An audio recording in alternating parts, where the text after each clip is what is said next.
Ele ressuscitou. Aleluia. Ele ressuscitou.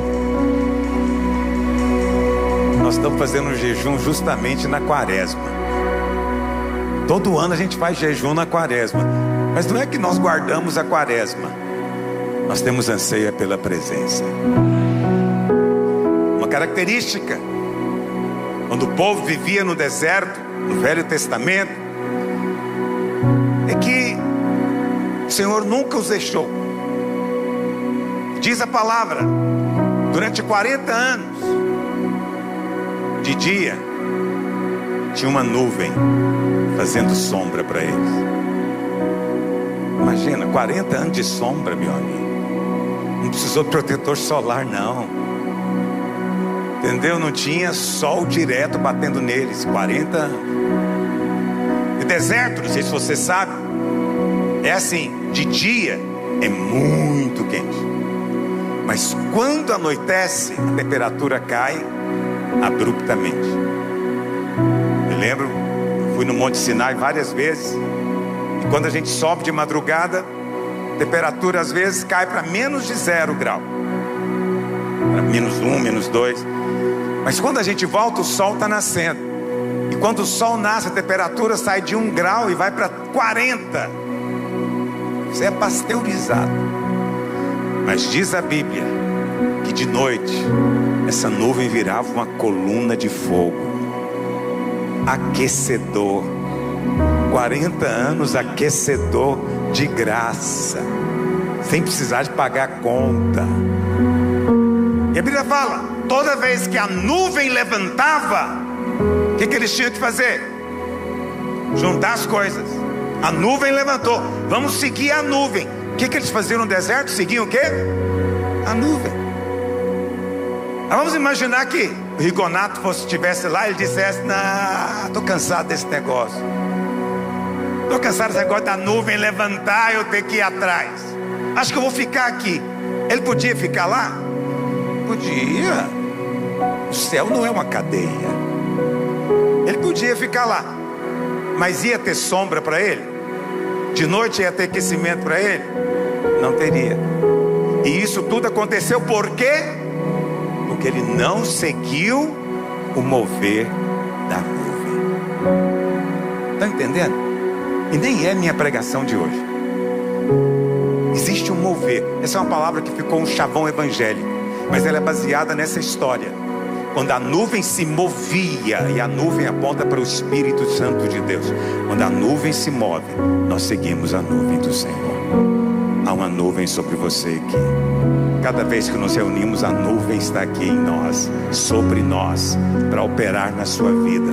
Nesses tempos de jejum, nesses tempos de busca, eu quero te dizer, Deus já ouviu a sua oração. Não porque você é bom, não porque você merece, mas porque Cristo já nos comprou de volta as orações respondidas. Amém? Alguém pode dizer amém? Amém. Aleluia. Não sei se você cumprimentou o irmão que está do seu lado. Diga para ele: que bom que você veio hoje, irmão, que Deus vai falar com você. Os irmãos podem se assentar. O Senhor me ajude. Eu vou ler 2 ou 3 testemunhos, apesar que são muitos testemunhos que vêm, e às vezes eu não tenho tempo de ler todos. E aí eu simplesmente vou lendo aqui aleatoriamente. Talvez tenha testemunhos mais impactantes que eu deixei de ler. Se for esse o caso, né, me envia novamente, porque é edificante para todos nós. Quantos concordam que é edificante ouvir os testemunhos? Então, deixa eu ler esse aqui. Pastor, graça e paz, quero testemunhar uma bênção no meu casamento. Estava amaziada há 8 anos. Você sabe, amaziamento não é casamento. Ainda que a lei brasileira dê direitos, né, para mulher, para amante, né? Mas segundo a palavra de Deus, e nós aqui seguimos a palavra de Deus, amaziamento não é casamento. Divórcio e novo casamento é casamento. Então, se você divorciou e casou-se de novo, não separe. Quantos estão entendendo o que eu estou dizendo? Pastor, com base em que você está dizendo isso? Quando Jesus encontra a mulher samaritana, quantos se lembram? Lá João capítulo 4. Ele encontra com a mulher samaritana, não é? E ele fala para ela da água viva. E aí ela fala: Senhor, então me dá dessa água. Aí o Senhor diz o que para ela? Vai e chama o teu marido. Ela fala: não tenho marido. O que ela respondeu? Ela respondeu: não tenho marido. Aí Jesus fala: muito bem, gostei da sua honestidade, porque você já teve 5, e o que você tem agora não é mesmo seu marido, você falou certo. Ou seja, ela estava amaziada? Estava. Se você queria uma base bíblica, eu estou te dando.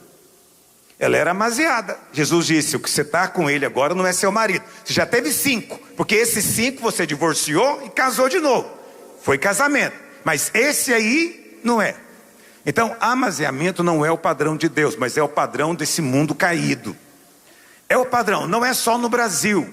Isso é no mundo inteiro, esse padrão, principalmente nos países mais ricos, não é? Então, nós não devemos seguir os padrões do mundo, porque aquele que quiser ser amigo do mundo constitui-se o quê? Ah, meu Deus!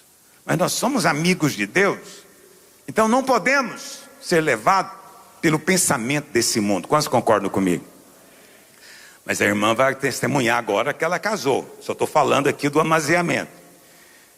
Estava amaziada há 8 anos e o Espírito Santo estava me incomodando. Claro que estava. Era o Espírito Santo.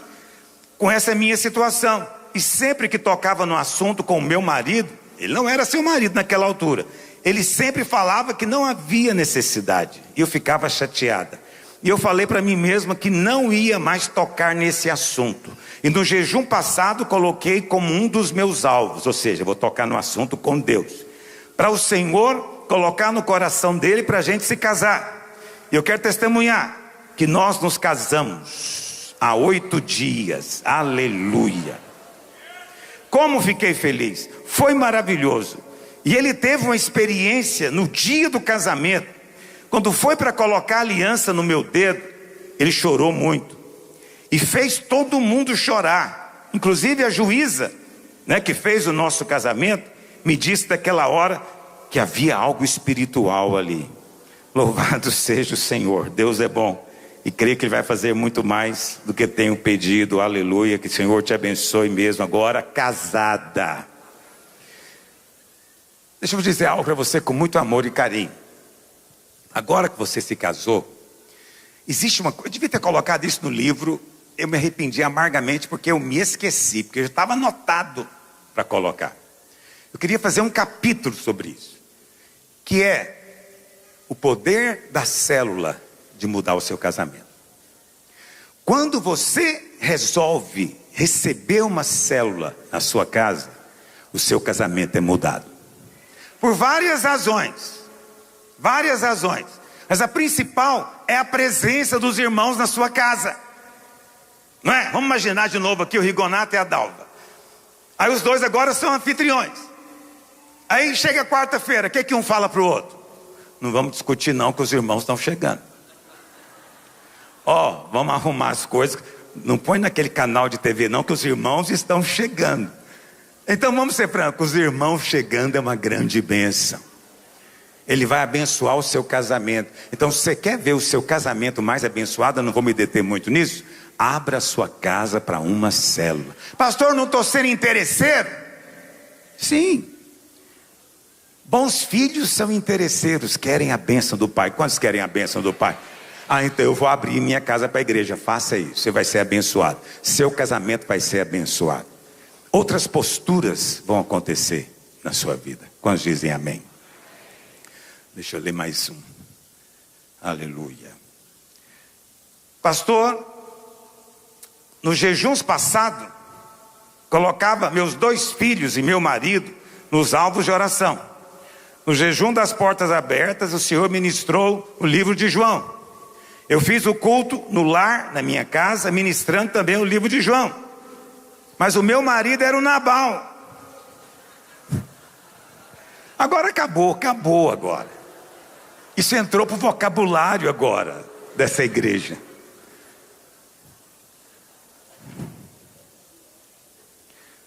Ok. Mas, para a glória de Deus, pastor, o Senhor me ouviu e Ele aceitou Jesus. Meus filhos são salvos, porém estão afastados da igreja. Mas eu creio na promessa do Senhor que tem sido repetida: eu e a minha casa serviremos ao Senhor. Falando a respeito do Nabal, creio que esse é outro testemunho. Enquanto meu marido era irredutível e sem diálogo e não queria ir para a igreja, falava mal de oferta de dízimos, eu, quando ia para a igreja sozinha, ia lá na carteira dele, do Nabal, e pegava um dinheiro e levava e colocava na oferta. E eu falava para o Senhor: Senhor, essa aqui é a oferta do meu marido, abençoa ele, Jesus. Hoje me sinto tão alegre, porque tenho a honra de ir para o culto da igreja com o meu marido, porque esse era o meu sonho. Pedi a Deus por mais de 15 anos. Agora, pastor, no domingo, ele foi à frente ofertando. Ou seja, não precisa mais você ficar roubando dinheiro dele para entregar para Deus. Eu entendo a sua boa intenção e Deus também, mas Jacó é Jacó. Ok? Obrigado por tudo, pastor. Aleluia, aleluia, amém. Obrigado pelo carinho da minha parte. Deixa eu ver se eu leio mais um. É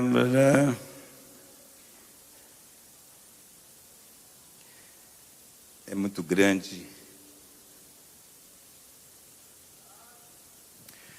Olá, pastor. Estou acompanhando o jejum pelas lives.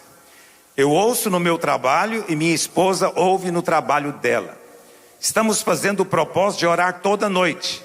Até no encontro que nós estávamos servindo no final de semana, antes de dormir, a gente orava lá. Mesmo com pouco tempo de casados, nós só temos 5 meses. Estamos desfrutando de graça e bondade do Senhor. Na nossa família, no nosso empreendimento de vendas e também no nosso casamento, aconselhando outros casais que são mais jovens do que nós e alguns estão até na corte. Pastor, tem sido uma bênção, ou seja, a presença de Deus encheu a sua casa. Aleluia. Olha, se tem algo que eu gostaria de insistir com você, se você ainda não fez, eu quero te dizer que eu vou insistir com você da agora para diante, quando acabar o jejum. Assim como você ora para comer, quantos aqui oram antes da refeição? Você não mentiria aqui dentro. Então eu acredito em você, olha para cá. Então agora você não vai orar só antes da refeição. Você vai orar para dormir. Orar para dormir. Deus, dá para mim e para minha esposa uma boa noite de sono. Ela diz amém. Depois ela pega e ora, né? Deus, quebranta o meu marido. Ele diz amém. E os dois vão dormir. Só uma oração simples. 5 minutos. Não precisa ser mais do que isso. Tem poder de mudar a sua história. Seu casamento está sendo alterado profundamente, porque você tem gastado esse tempo orando todos os dias. Honestamente, quantos têm orado antes de dormir? Aleluia. Por isso que eu amo essa igreja. 16º dia, pega aí o seu livro. Pais convertidos aos filhos. Alguns irmãos me mandaram mensagem ontem dizendo que eu estou batendo demais nos homens. Me deu uma dó. Fiquei tão compadecido. Então não vou bater nos homens hoje, mas a pregação é para eles. Por quê? Porque eu sou homem. Eu vou falar de mulher aqui, não tenho condição de falar de mulher. E aí, como eu não deixo minha mulher pregar, tadinha, então na hora que eu venho para conversar com o homem, porque é assim que a gente faz na videira. Discipulado é de homem ou de mulher, a liderança é de homem ou de mulher. Eu trato com homem. Quando tem que tratar com a mulher, eu falo com o marido dela, não falo com ela. Por quê? Porque é desonra com o homem. Então eu falo com ele, resolve a vida com a sua mulher. Mas não tem mais nem menos. Ou você resolve, alternativa. Né? Você quer liderar, você quer ser pastor, você tem que governar a sua casa. Mas eu jamais sento com mulher. Por que eu não sento com mulher? Primeiro diz, porque desonra o marido. Mas a segunda razão porque eu não sento com mulher é que você não pode falar nada para a mulher. Se você exortar o marido na frente dela, ela vira mãe dele na hora. E uma mulher vira para mim, nunca aconteceu, mas vamos supor que aconteça. E ela diz: pastor, quem que você pensa que você é para falar assim do meu marido? Você também não vale o tostão furado. Como é que eu respondo para ela? Você entende? Eu morro de medo. Morro de medo, porque eu não tenho nada para dizer para ela. Eu não tenho como responder nada. Ela está com o marido dela, eu vou agredi-la? Jamais, não é? Se o marido dela não fizer alguma coisa, eu não vou fazer. Então, eu não sento com ela. Estou te explicando por que às vezes as irmãs me mandam mensagem, eu encaminho você para uma pastora. Porque eu trato com seu marido. Quantos dizem amém? Vamos ler, Malaquias 4, verso 5. Eis que eu vos enviarei o profeta Elias, antes que venha o grande e terrível dia do Senhor. Esse dia virá, mas não se preocupe, não vem para você, porque você é filho, a ira nunca mais virá sobre a sua vida. E ele converterá o coração dos pais aos filhos, e o coração dos filhos a seus pais, para que eu não venha e fira a terra com maldição. Hoje eu quero falar de pais convertidos aos filhos e filhos convertidos aos pais. Você sabe, a Bíblia é um livro maravilhoso. Por quê? Ela não oculta nada. As histórias são contadas exatamente como são. E você vê heróis na palavra de Deus que não foram bons pais. Isaac não foi um bom pai. Isaac, qual era o problema dele? Casa dividida. Ele gostava de um filho, a esposa gostava de outro. Tinha preferências na casa. Família disfuncional, porque Isaac não foi um bom pai. Samuel não foi um bom pai, porque os seus filhos não andaram nos caminhos dele. Davi, que é quem eu quero falar mais hoje aqui, também não foi um bom pai. Você vai ouvir agora mesmo, não é? Josafá, um outro rei de Israel, também um exemplo de alguém que não foi um bom pai. Mas todos eles eram homens de Deus. Então é possível que tenhamos aqui dentro homens de Deus que não têm sido bons pais. Mas o Senhor quer mudar essa história. O Senhor quer lá uma família forte. E eu creio nessa promessa. Crer no Senhor Jesus, será salvo tu e a tua casa. Diga: eu creio no Senhor Jesus. Portanto, eu e a minha casa somos salvos. Diga amém. Muito bem. A família é essa unidade básica. Imagina Noé entrando na arca e os seus filhos ficando de fora. Ele não teria paz. Imagine no dia da Páscoa, não é? O pai, cujo menino está do lado de fora da casa, primogênito. O pai não teria descanso. Não é verdade? Então, o Senhor quer fazer a obra em você e na sua casa. Ter pai é um negócio sério. Se porventura eu falar de mim hoje, me perdoe mais uma vez. Eu não devo ser tema de nenhuma pregação. Mas uma coisa que infelizmente marcou a minha história, a minha vida, foi o fato de não ter convivido com o meu pai. Eu tinha pai, evidentemente. Mas ele se divorciou da minha mãe quando eu tinha 6 para 7 anos de idade. Naquela época não tinha divórcio, era desquite. Mas é a mesma coisa. E ele se separou da minha mãe. E essa foi de fato a experiência, eu não vou dizer traumática, porque eu não virei um doente mental por causa disso. Mas foi inesquecível.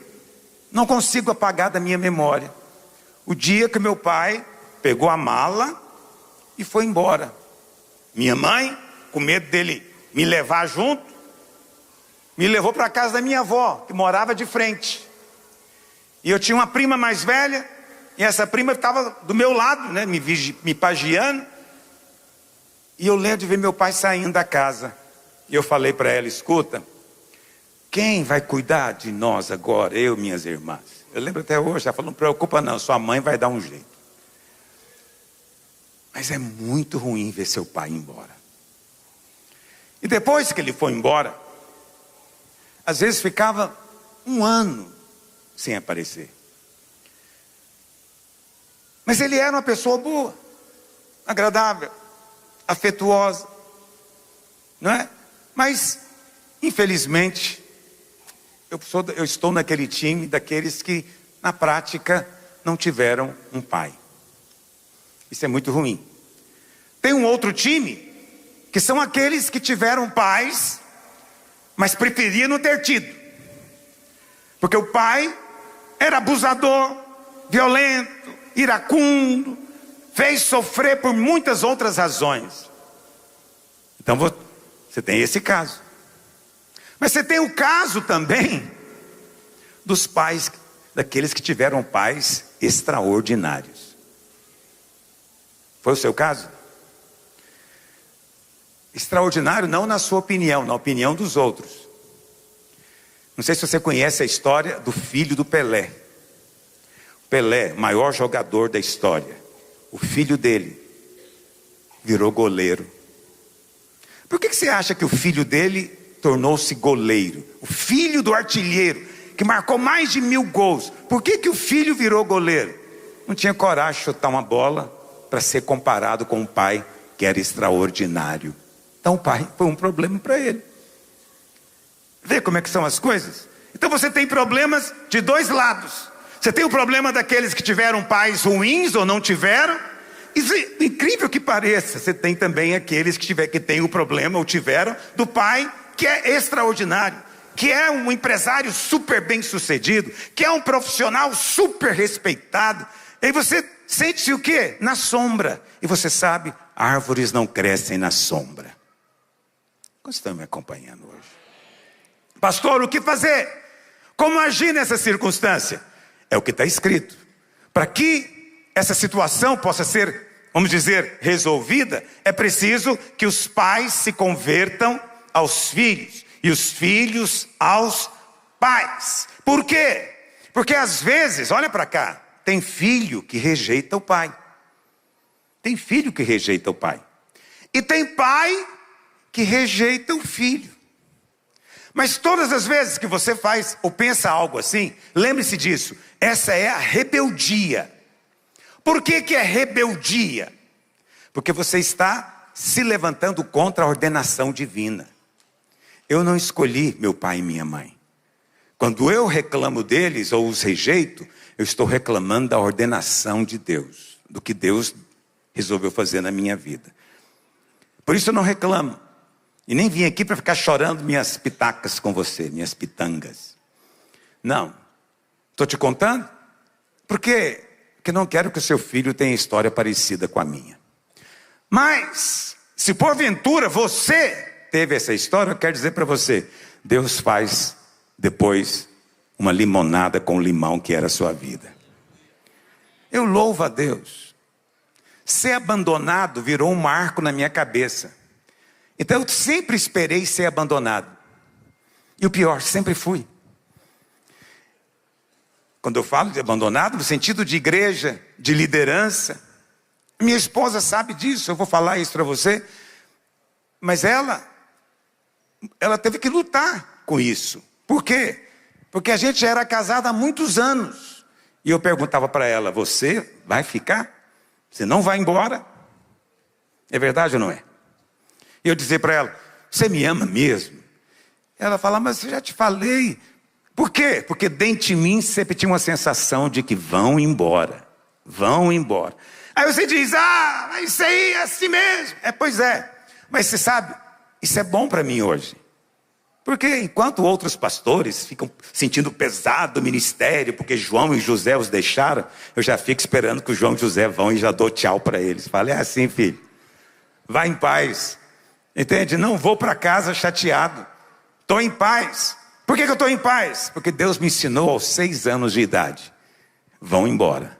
Mas eu estou com você. Todos os dias. Quantos dizem amém?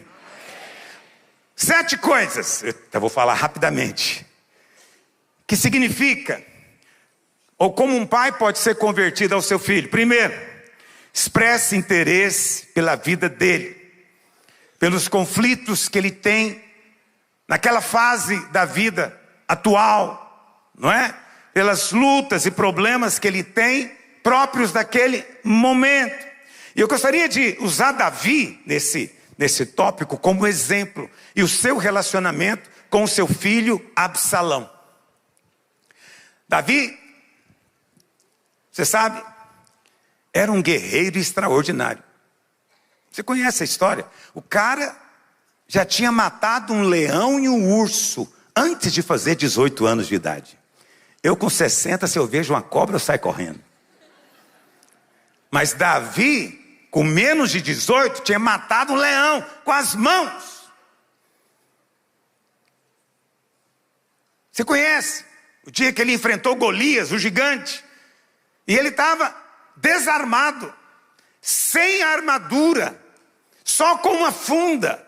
Então, o cara é aquele herói típico, é o herói destemido, não tem medo de nada, sensacional. Imagina você ser filho desse cara. Devia ser demais, não é verdade? Por quê? Porque às vezes os seus filhos acham que você é um herói. Absalão tinha certeza que o pai dele era. Entendeu? Às vezes você tem que contar para o seu filho histórias de heróis, como Davi. Davi contava para o seu filho o que ele mesmo tinha feito de heróico. Absalão certamente, na escola, gostava de falar o que para os colegas?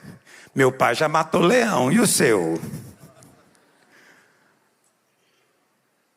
Além disso, a Bíblia fala que Davi era poeta, músico. Você nunca cantou para o seu menino dormir, de certo?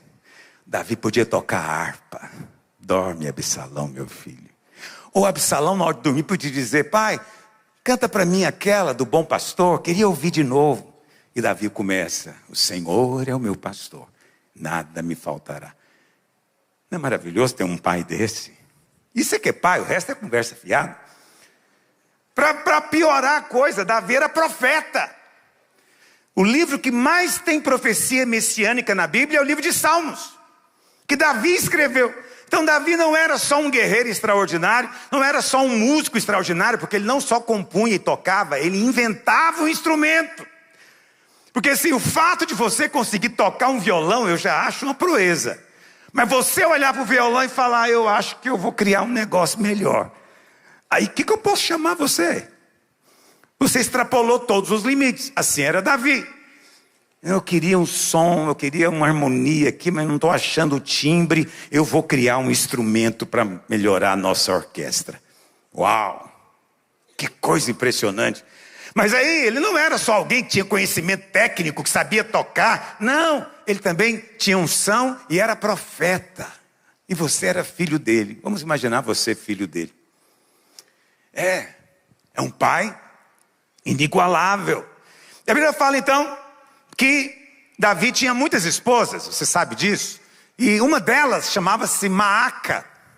Maaca era filha de um rei da Síria.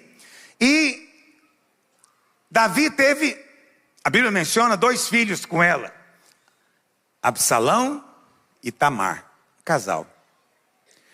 Os 2 eram, a Bíblia diz, lindos. Absalão era tão bonito de parar o trânsito. A Bíblia fala que ele cortava o cabelo 1 vez por ano. Eu queria também fazer isso. O cara era um leão com uma juba. E eles tinham o costume de jogar pó de ouro no cabelo. Agora você imagina o cara loiro, bonito, e dá uma balançada e aquela purpurina toda. Que é isso? Absalão era demais. E ele amava profundamente a sua irmã chamada Tamar. Mas Davi tinha um outro filho com a outra mulher, chamado Aminon. Quanto se lembra da história? É uma história muito ruim, muito ruim. Por isso que eu amo a palavra de Deus. Porque eu não contaria essa história, mas Deus tem um outro ponto de vista. E o Senhor conta a história que esse Aminon, ele teve desejo sexual para com a meia-irmã dele, e ele criou uma situação, não vou entrar em detalhes com você, se fingiu de doente, forçou ela a ir fazer uma comida para ele, uma canja, e quando ela entrou com a comida, ele pulou sobre ela e violentou a irmã, estuprou a irmã, a própria irmã. Está lá em 2 Samuel capítulo 13. A Bíblia fala que quando Davi ficou sabendo disso, encheu-se de ira, né? Eu me lembro do meu pai, quando ficava nervoso. Xingava uns palavrões, quebrava um prato e chutava o cachorro. Acho que foi isso que Davi fez. Ficou nervosíssimo, mas não fez nada. Não fez nada. E a Bíblia fala que Aminon ficou esperando o pai ter uma postura. Se você quiser abrir aí em 2 Samuel capítulo 13, eu não vou ler com você, mas pelo menos quero mencionar alguns pontos interessantes. No verso 21, diz assim: ouvindo o rei Davi todas estas coisas, ficou muito irado. Só isso que diz. Ficou nervoso, mas não fez nada. Verso 23, diz o quê? Passados quantos anos, irmãos? 2 anos. 2 anos. 2 anos e o cara não fez nada. É um herói extraordinário, mas não consegue conversar. Você sabe aquele cara que é um executivo de primeira linha? O cara, nos negócios, ele é uma proeza. Mas quando a mulher diz, você tem que conversar com seu filho, ele retrocede. Não consegue. Faz proezas lá fora, não consegue sentar e olhar no olho do filho. Esse era Davi. Não conseguiu sentar e conversar olhando nos olhos. 2 anos. Absalão concluiu: meu pai não vai fazer nada, então eu mesmo vou resolver essa questão, porque é a minha irmã. E a Bíblia fala que Absalão se casou e teve uma filha. Qual o nome que você acha que ele deu para a filha dele? Tamar. Porque era apaixonado na irmã, amava profundamente a irmã. Então aquilo o agrediu de uma maneira assim, não dá para expressar como ele foi agredido com aquilo. E ele então resolveu se vingar. E diz a Bíblia que ele também criou uma situação e matou o irmão, Aminon. Davi de novo ficou sabendo e ficou furioso. E falou: eu mato esse menino. Até ele perseguiu Absalão, mas só por um pouco. Depois ele deixou para lá. E Absalão foi para a casa do avô. E ficou quanto tempo lá? Se você quiser ver na sua Bíblia, olha o verso 38. Assim Absalão fugiu, indo para Jesur, onde esteve quantos anos? 3 anos. 3 anos. Davi demorava demais para resolver as coisas, para lidar com os problemas. 3 anos. E Absalão mandando mensagem: quero conversar com o rei, quero conversar com meu pai. E Davi não atendia. Um dia Joabe, muito espertamente, cria uma situação que Davi foi obrigado a chamar Absalão de volta. Olha o que diz. Ele chamou Absalão: pode voltar para Jerusalém. Mas ele conversou com Absalão no dia que Absalão chegou? Não, depois a gente conversa. Quanto tempo Absalão teve que esperar? Verso 28 do capítulo 14. Tendo ficado Absalão 2 anos em Jerusalém, esperando para conversar com o rei. 2 anos. Você já está quase com raiva de Davi, né? Falei, eu era fã dele. Deus não oculta os defeitos, porque nós temos que amar e realmente ser fã do Senhor Jesus. Olha para cá. Eu não quero diminuir Davi, ele é um homem de Deus. Tudo que eu falei sobre ele é verdade. Mas teve um problema. Tinha dificuldade de tratar com a família, de conversar com o filho. 2 anos. Aí Absalão fala: é o seguinte, Ou me mata ou conversa comigo. Se quer me matar, ó, eu aqui, estou aqui. Pode me matar, mas pelo menos faz alguma coisa. Não me ignora. Isso é Absalão. A Bíblia fala que Davi resolveu receber ele. Olha o que diz o verso 33. Então Joabe foi ao rei e lhe disse: chamou o rei a Absalão. E este se lhe apresentou, inclinou-se sobre o rosto em terra diante do rei. E o rei fez o quê, meus irmãos? Deu um beijo. Deu um beijo. Eu não estou falando mal do meu pai, mas meu pai às vezes ficava 1 ano sem aparecer. E quando aparecia, ele só dava um beijo. Porque ele era afetuoso. Mas não conversava. Não dizia coisa alguma. Cuidado, porque às vezes a gente pensa que a postura certa é esse sentimentalismo, esse romantismo tolo, né, que a televisão ajudou a estabelecer. Não, é preciso conversar com seu filho. Não perca o seu filho. Davi não percebia o que todo mundo via. Davi ficou muito irado no dia em que Absalão matou Aminon, mas volta lá para o capítulo 13. Olha o verso 32. A parte B, vamos ler tudo. Jonadab, filho de Simeia, irmão de Davi, ou seja, sobrinho de Davi, o Jonadab, disse: não pense o meu senhor que mataram todos os jovens filhos do rei, porque só morreu Aminon, pois assim já o revelavam as feições de Absalão, desde o dia em que a sua irmã Tamar foi forçada por Aminon. Ou seja, todo mundo viu, menos Davi. Todo mundo está vendo o problema, menos Davi.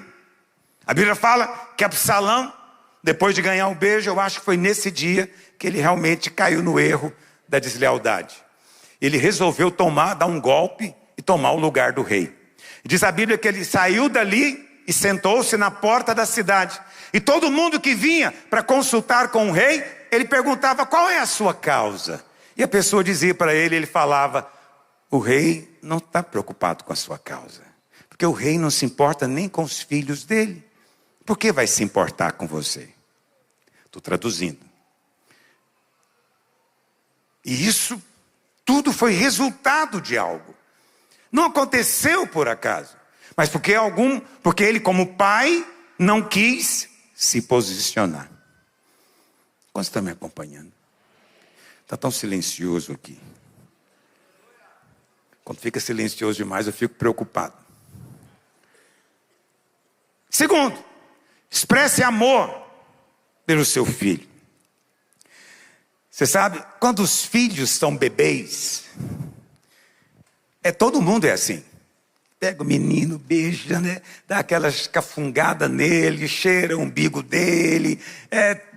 Até aquela maravilha, beijo daqui para acolá. Mas a coisa só vai piorando quando cresce, é ou não é? Com 5 anos, está na hora de ir para a escola. Né? Com 10 anos, está trocando o dente, vai passar. 15 anos, já foi no dentista. 18 anos, o menino já vira e fala: e aí, velho? Eu detesto essa palavra, odeio essa palavra. Não sei quem inventou, mas eu detesto. Véi não é nada. Porque se chamar de velho, eu até entendo, porque Paulo dizia que o nome dele era Paulo o Velho. Se o apóstolo assumia a velhice como virtude, acho ótimo. Mas véi não é velho, véi é outra coisa. Que eu não sei o que é. Mas você nunca deveria chamar seu pai de véi. Aliás, não chame ninguém. Isso é coisa de maconheiro. Maconheiro que fala véi. Não, vamos ser franco. Os irmãos acordaram agora, né? Eu não posso ficar realmente sem despertar você. Se eu fico sem te despertar, você dorme. Você sabe, o jejum dá um sono danado. Quantos testemunhos que é verdade isso? Não estou dizendo? Não estou dizendo. Você está aqui morrendo de sono, falando: essa palavra não é para mim. Oh, Deus. Depois de 5 anos sem falar com Absalão, Davi foi lá e só deu um beijo nele. Nada de tratar do problema, nada de resolver. Que o Senhor nos livre disso, quando dizem amém. Terceiro, invista tempo com seus filhos. A Bíblia diz, um exemplo de Josafá. Lá em 2 Crônicas 21:3, diz que Josafá deu muitos presentes de prata, de ouro, coisas preciosas, deu cidades fortificadas para o seu primogênito. Mas a Bíblia diz que esse cara não andou pelo caminho do seu pai e seguiu os reis idólatras de Israel. Mesmo o pai enchendo ele de presente. Entende? Não é isso que vai realmente mudar a história do seu filho. Presentes são coisas boas, tem o seu momento, o seu lugar. Mas eles não são a única coisa. É preciso ensinar o seu filho o caminho da palavra, da verdade, do evangelho. É preciso ensinar, é preciso falar. Em algum momento você precisa falar. Quarta coisa, leve a sério a sua vida com Deus. O que eu falo levar a sério? Essa palavra não é nem para você que está aqui, é mais para quem está assistindo pela internet, provavelmente. Porque quem está aqui está levando a sério. Você crê que Deus muda histórias, por isso você está fazendo o quê? Você está orando e jejuando. Ou seja, você leva a sério a sua fé. Quantos dizem amém? Mas tem pessoas que não levam. São displicentes. Então quando estão no culto, eles têm toda uma indumentária. Eles vêm com a roupa própria. Eles têm todo um jeito de falar. Mas é só no culto. Quando chega em casa, meu Deus do céu. Transtornam, viram outro tipo de pessoa. Completamente mundana. Com linguajar mundano. E aí, eles imaginam que os filhos não veem essa contradição. Essa incoerência. E a Bíblia fala lá em Deuteronômio 28:41. Uma maldição terrível. Gerarás filhos e filhas, porém não ficarão contigo, porque serão levados ao cativeiro. Cativeiro aqui hoje, meu querido, é droga, é crime organizado, é facção. Está me ouvindo? Seus filhos não foram gerados para destruição, nem para perdição. Você não teve filhos para o cativeiro, porque os seus filhos, diz a Bíblia, são o quê? Herança do Senhor. Herança do Senhor, amém, querido? Quinto, não leve os seus filhos para o mundo. Já falei sobre isso aqui semana passada, só quero te lembrar. Ló foi armando tenda, até levar a sua família a morar onde? Em Sodoma. Por quê? Porque ele era um bom negociante, Sodoma estava dando muito retorno, não é? Então o empreendimento é bom, a família vai gostar. Então vamos mudar para lá. Por quê? Porque tem muitos irmãos que ainda acreditam que as coisas de Deus é para o dia que der. Então, segunda-feira, se o menino acordar dizendo não quero ir para a aula, ele ganha um supapo tão grande que ele nunca mais repete essa bobagem. Como assim não quer ir para a aula? Aí vira uma pessoa cheia de autoridade, né? Mas domingo de manhã o menino acorda e fala, estou cansado, não vou no culto. O que esse pai diz? Tá bom, filhinho, você está muito cansado mesmo. Deus vai entender. Mas esse mesmo menino, 5 horas da tarde, vai assistir Vila Nova e Anápolis.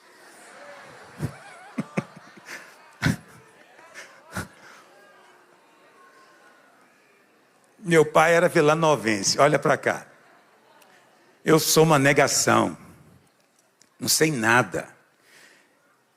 Eu só sei que eu cheguei domingo de manhã aqui, feliz, porque estava tudo lotado, galeria, tudo cheio. E eu falei, puxa vida, que igreja maravilhosa. Aí quando eu cheguei hoje na reunião, André Francisco falou, engano. Eles vieram de manhã para faltar à tarde. Porque eles foram tudo para o Serra Dourada. Eu pensei comigo, agora, na terça que eu fico sabendo disso. Fui iludido. Você vai para onde você quiser, você é livre. Mas não leve o seu filho para o mundo. Traga o seu filho para a casa de Deus. Traga o seu filho para ele sentir a presença de Deus. É inesquecível, inesquecível.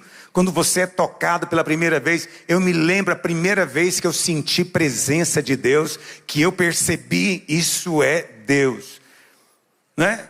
Foi quando estavam me ensinando uma canção na igreja, que eu me converti lá na Fama, bem antiga, talvez você conhece. Ela era assim: quero cantar uma linda canção de um homem que me transformou. Alguém conhece? Aleluia. Muita gente da minha idade. Essa canção, primeira vez que eu cantei ela, eu tinha 12 anos de idade. Eu chorei, assim, copiosamente. Senti a presença. Nunca mais aguentei ficar sem a presença. Eu preciso da presença. Está me entendendo? Eu não aceito reuniões sem presença. Não aceito ministrações sem presença. Não aceito aconselhamento sem presença. Eu não aceito a minha vida sem presença. O tempo todo eu estou invocando e chamando pela presença. Traga o seu filho para a casa de Deus. Diga amém. Sexto, já estou encerrando. Discipline os seus filhos. Não caia nesse engano do mundo de que não pode usar vara, né?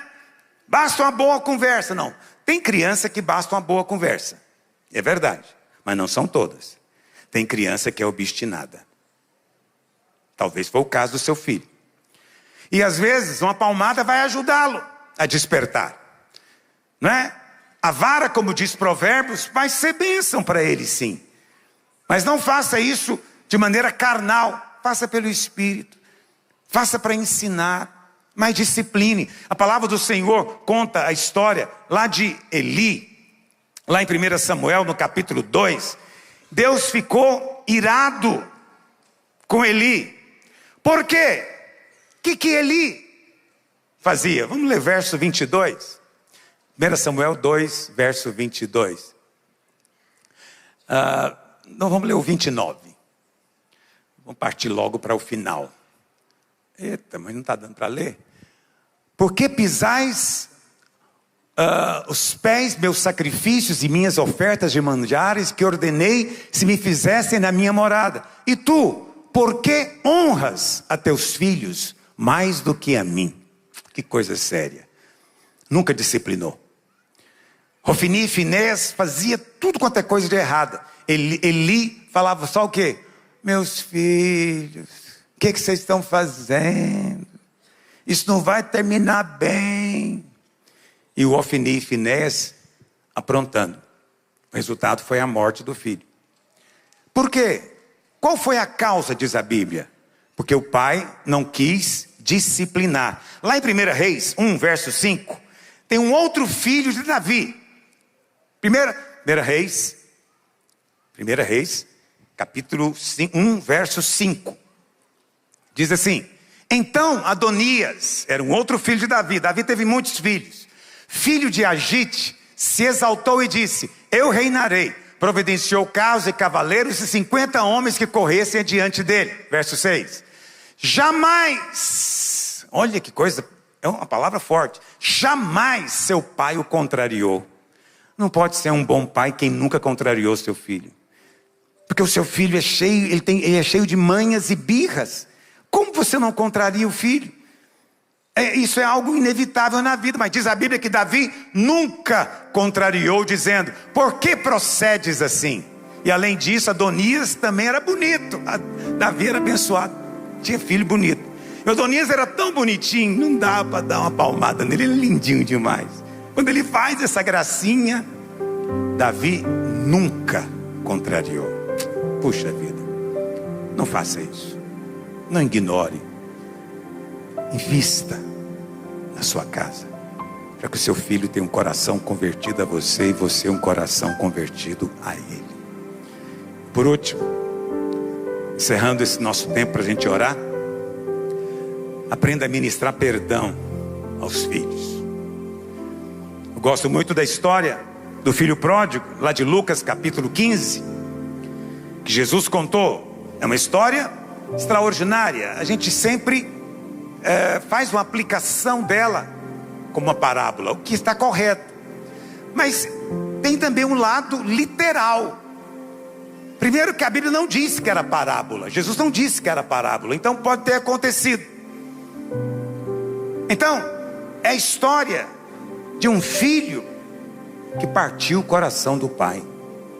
É a história de um filho que chegou para o pai e disse: eu quero a minha herança. Mas filho, herança é depois que seu pai partir. Ah, mas o senhor não está demorando a morrer? Eu quero é agora. Em outras palavras, desejou a morte do pai.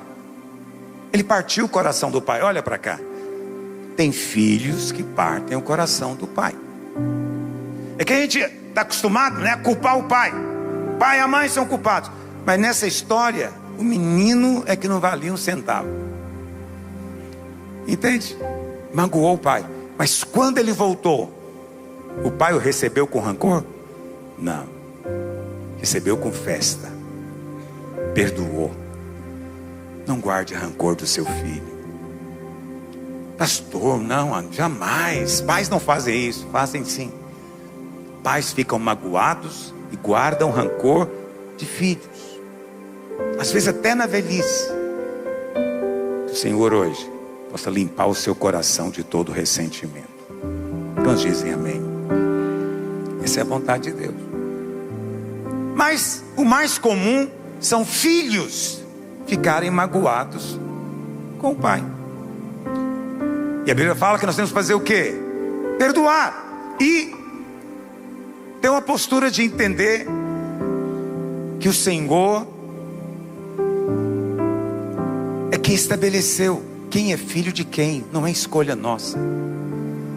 E você que é pai, eu coloquei aí no livro uma história que eu já contei para você muitas vezes.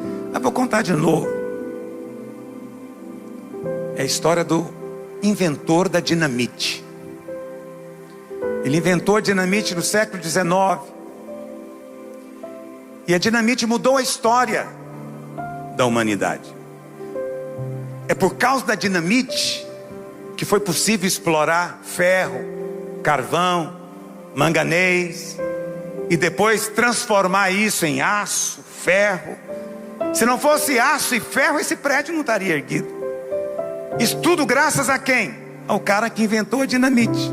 Ah, mas é um explosivo. Pois é, mas sem esse explosivo não tem como explorar esses minérios.